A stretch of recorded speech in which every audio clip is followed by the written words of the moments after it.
আসসালামু আলাইকুম। আজ 8ই মে বিশ্ব রেড ক্রস ও রেড ক্রিসেন্ট দিবস। এই বিশেষ দিনটি নিবেদিত সেই সব মানুষদের প্রতি যারা যুদ্ধ, দুর্যোগ কিংবা সংকটে পড়া অসহায় মানুষদের পাশে দাঁড়ান নিঃস্বার্থভাবে। তারা ভুলে যান সব ধরনের ভেদাভেদ, হোক তা ধর্ম, জাতি কিংবা রাজনৈতিক, এবং একে অপরের প্রতি সাহায্যের হাত বাড়িয়ে দেন এবং মানুষ হিসেবে।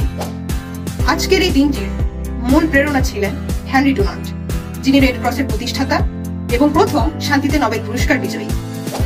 রেড ক্রস ও রেড ক্রিসেন্টের লক্ষ্য একটাই, মানবতা সেবায় সব সময় সবার আগে।